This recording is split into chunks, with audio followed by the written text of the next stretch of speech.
is Jonathan Faulkner, and I am Visual Effects Supervisor at Framestore, and I've been nominated for Guardians of the Galaxy. My name's Paul Corbold, and I'm the Special Effects, Practical Effects Supervisor for Guardians of the Galaxy. My name is Stefan Serti. I'm the Visual Effects Supervisor for Marvel on Guardians of the Galaxy. And I'm Joe Letteri. My title is Senior Visual Effects Supervisor. I'm at Weta Digital and nominated this year for Dawn of the Planet of the Apes and Hobbit Battle of the Five Armies. I'm Paul Franklin. I'm the Visual Effects Supervisor of Interstellar, and I work at Double Negative here in London. I'm Tim Crosby. I'm a Visual Effects Supervisor nominated for X-Men Days of Future Past.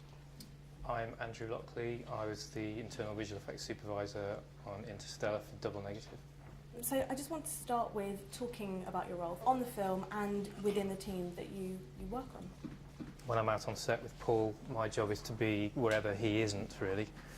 Not for any personal reasons, but I usually end up sort of hiding in corners, trying to cover things that Paul's not able to because he's with Chris. One of the big things with Chris is when we do any visual effects, he needs to know that they were based on some reality or something he shot.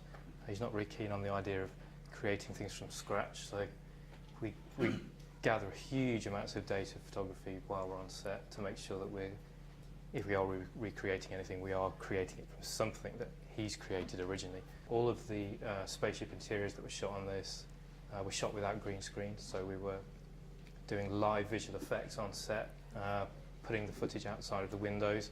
So there was some rather stressful weeks of rendering content to be projected outside the windows live as we're shooting. So Chris would say, we need this shot going past the sun or going past Saturn in this direction, and we'd look through what we got, find we didn't have it, and have to start rendering something new there and then to try and get it ready for when they call action on the next take.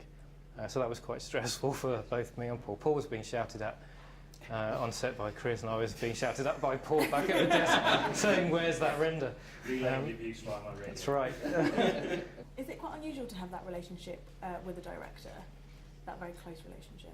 I mean, the reality of visual effects is, it used to be considered post-production, but now we're there at the beginning. We're prevising. We're there even as they're writing the script. We're trying to figure out what the story's going to be and how it's going to happen.